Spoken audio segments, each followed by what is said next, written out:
Good afternoon, everyone. Thank you so much for joining us today. We're going to be doing a lightning round. And so what that means is we're going to do a quick, basically Q&A with two individuals who are really well known in the field of private-public investments. The idea is to give you a quick flavor of the opportunities and some of the challenges that are presented in this field. So today, all of you already know, it's empowering cities through public-private partnerships. We're going to introduce the two speakers who are going to share with us their thoughts on this sector. So the first one is someone many of you know well, Mayor Anthony Nutter, who served 2 terms for the city of Philadelphia, is also a professor at Columbia University at SIPA, and is a recovering elected official. During his term, and those are his words, by the way, during his term, he introduced a number of initiatives running the gamut from education to sustainability to open data that allowed for the introduction of a 311 program. There's so much more that he's done as well, but I could stand here for hours going through that. Sam Gill is Vice President of Community and National Initiatives, as well as Special Advisor to the President of the Knight Foundation, based out of Miami. Their goal is really to try to find ways of being able to foster informed and engaged communities, and they work with a number of cities throughout the U.S. So I want to welcome both of them to the stage. If all of you can join me in giving them a hearty welcome.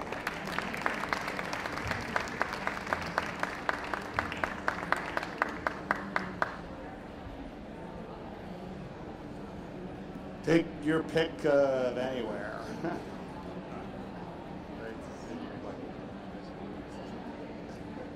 All right, so I think you guys have your mics back here. All right, so we're going to kick it off today, basically with an introduction on what public-private investments are and why we think these are important to cities, why there are so many different stakeholders engaged in this field. And so we're going to go, because we're limited on time, we're going to go straight to Mayor Nutter and just get a little bit of an understanding of what public-private investments are, so we can help educate the audience here. Sure. So good afternoon. Hi. It's great being reintroduced to the crowd in a totally different name. My name is Michael Nutter, but actually my middle name is Anthony. But I mean, you were close, but no one would actually know Anthony Nutter anywhere.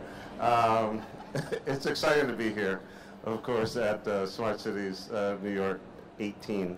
Public-private partnerships usually involves some program, some service, something that the city, government, often could be a state, could be a county, really wants to try to accomplish.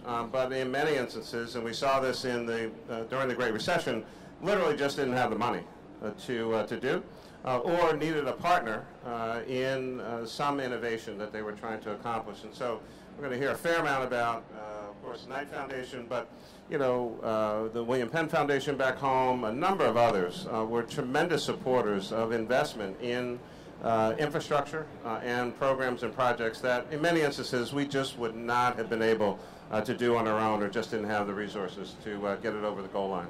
Right. And so in your experience, government sometimes is strapped for funding. We see these we see these private foundations as an opportunity to engage with. How do you put the call out? How do you actually get them interested, and then how do we find ways, and we can hear from you, Sam, afterwards, on how you guys hear that call and how you come to it, and then what that negotiation process looks like? Well, you know, sometimes it's us asking them, but in many instances, I mean, foundations are, you know, pretty independent entities of their own. They decide, we want to do this, we want to do green infrastructure. And we've designated, because of previous relationship, we want to do something in these 5 cities. And so sometimes the call comes the other way. You know, again, Knight Foundation, William Penn, someone like that, hey, we're looking to do these kinds of programs. Would you be interested? I think we said yes, probably about 101% of the time. I can't remember where we said no. But, you know, it had to fit in, of course, with what we're trying to accomplish as a city government as well. Fortunately, we're aligned in many, many ways. Nice. So Sam, tell us a little bit about how the Knight Foundation plays a role in reaching out to cities, and perhaps what are some of the goals that you guys are trying to accomplish? Yeah, I think you know, Knight Foundation really sees itself as sort of the places where it works. These are the places where our benefactors, the Knight brothers, built their wealth. So we don't see I think we might have a different perspective sometimes about what's going on in conjunction with others, but we don't see ourselves as having an idea we bring to a place. We see ourselves as enabling the place.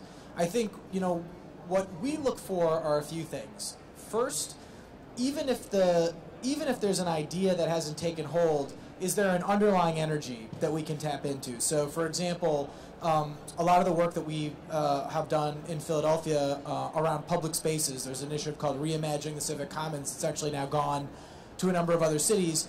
There sort of weren't the resources to do it. It might not have happened without William Penn Foundation, without Knight, but there absolutely was an energy about this infrastructure and what it could be. What the project does is really kind of reactivates and revitalizes, parks that have fallen into disuse, libraries that aren't being used as well as they could, and gives them new programming, new life, connects them with each other to help bring neighborhoods together. I think the other thing we try to think about is where can we have an impact? And I think there's sort of a couple places in the value chain where foundations can have an impact. They can have an impact up front when there's an energy, but there aren't the resources to take a chance. Taxpayer resources, have to be husbanded with a lot of care. And we can sometimes help at the end of the value chain when there are capacities that need to be built, a new kind of expertise, the kind of technology expertise being talked about here. We're terrible at maintenance funding. We're terrible at defraying the day-to-day work of government. We don't have the staying power to do it. It's just too capricious, and so that's what we also try to look for when we're trying to work together. So again, it's not just the public, it's not just the private.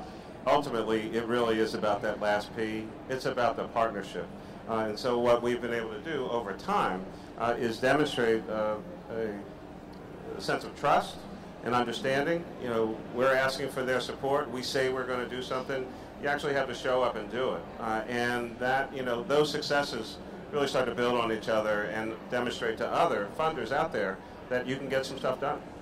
So for governments within the audience over here, how do you rally internal support for many of these initiatives? Is that easy when you're working with, let's be honest, there's a bureaucracy that does day to day, this is what they do.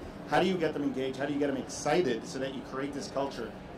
Well, I think a part of that is you, hopefully, even before Knight came along or William Penn or anyone else, hopefully they were somewhat excited about the fact that, you won, or that, you had some kind of vision for trying to lead this particular city in the first place. And so what you're really trying to do is paint that picture, lay out that vision, and then say, if we can partner, if we can get support, whether it's from the philanthropic community or the corporate community, we could actually do these things. So, in many instances, there's not a lot of opposition to improving a park or animating the waterfront or, building buildings that actually make some sense. I think you really are trying to help people understand what's doable, what's possible, and that they buy into that vision and really see it as a part of their work.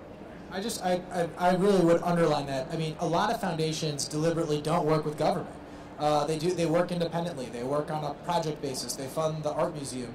This work that we did in Philadelphia was some of Knight Foundation's earliest and most expansive work with government because of your vision, because you had a vision that we saw that we had a role in, that we could see ourselves in enabling, even as an independent entity. And I think New York is a good example of that. There really was, it wasn't just benefactors of New York fund to fund. It was, here are the problems that we're trying to take on. There's a huge public sector role, but there's a role for everyone else as well. So let's talk a little bit about what happened in Philadelphia.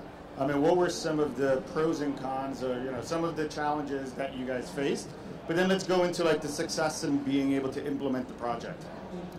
I think on the funder side, I think the challenge was the vision was there, the infrastructure was there. There were these parks, there were these places. And there was an interest among other funders. It's a big city, but William Penn and others really drove this.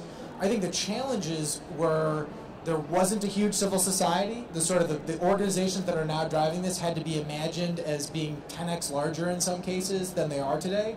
And there was, our sense was, and you're really the expert on this, our sense was there was a public bureaucracy that was completely aligned on ethos, but had a lot of other things that they had to work on. To keep to sort of keep the machine running. Yeah, as was mentioned, I mean, it is a big city, but you know, all cities are. I mean, you're whatever side you are. It's just a matter of how many zeros are after the first number. And you know, there were a few other things going on before you know the great folks from Knight showed up or someone else. And so the question is, you know, there's still only 24 hours in a day. There's only so much work you can do, and much of this was happening through the course of the recession or slightly thereafter. And so we're constantly playing catch up for things that have been deferred, projects that didn't happen. Oh, wait a minute, we were supposed to do that 3 years ago, and now all of a sudden here come the good people and they want their project first.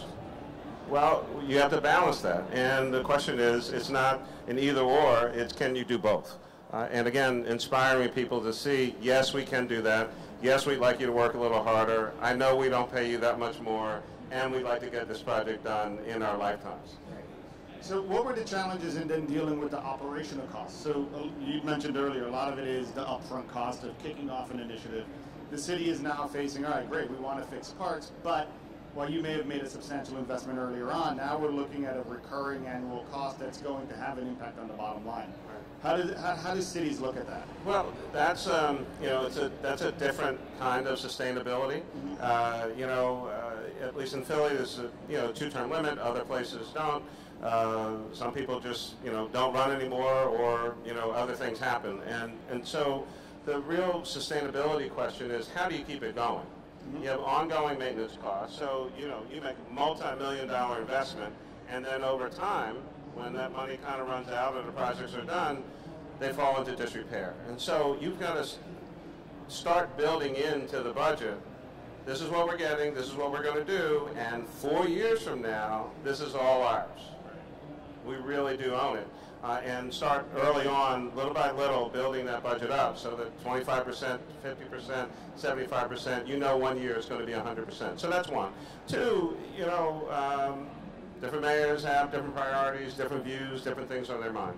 How do you create something that is so institutionalized that at a certain level, not being disrespectful, but at a certain level, it doesn't matter who the mayor is because great parks are great parks, right? It shouldn't matter whose idea it was or what era it came up under. This is about people and about your citizens. I think you know that's one reason why vision matters. Is the vision transcendent? Is the vision something that's going to command energy, attention, resources for years to come? And two, I think on the funder side, you really have to look in the mirror and say, can we even imagine a world where the priorities are able to take this on? We don't have to be right, but if we can't imagine it, we should save the city the trouble of pitching our great idea. So let's say we have a municipality out here who's interested in one of these opportunities, but they don't have the operating funds perhaps for the first or second year because they have to try to find a way of being able to validate or prove this to their communities that this is something that's successful. How do you guys navigate through that? Well, I don't have to navigate it anymore. So. Now I help people navigate. They should call me.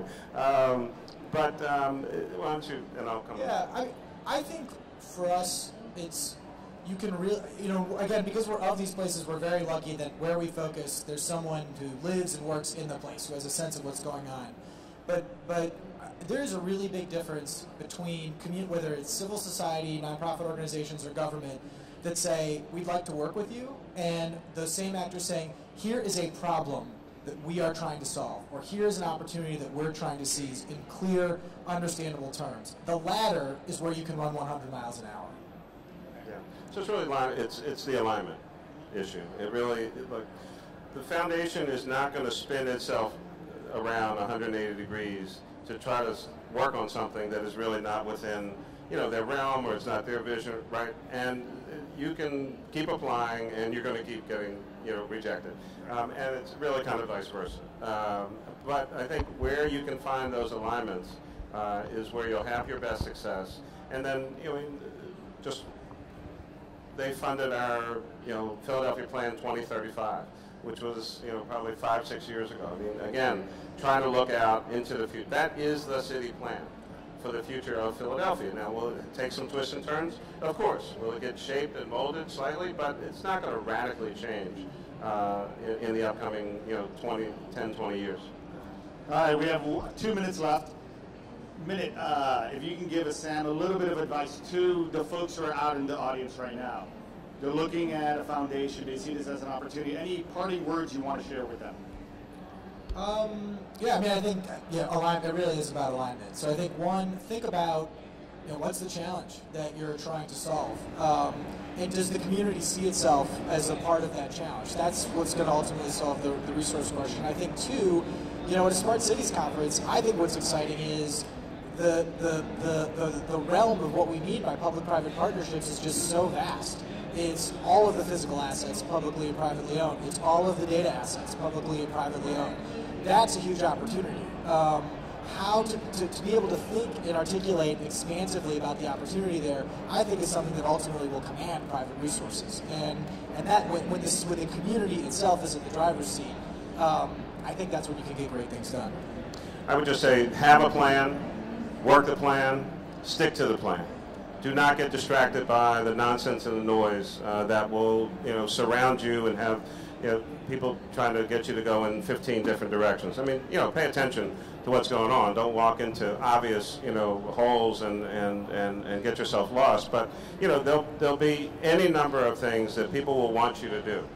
And I think for the electeds and those who are in high appointed office, I mean, the real question is, what are we doing here? Why did we come here? What was the original, whether it's campaign promises or what vision did you paint or picture did you sell the citizens on? And then you actually have to do stuff, make things happen. Well, thank you, Sam. Thank you, Mayor Nutter, for your inspiration on everything. We appreciate it.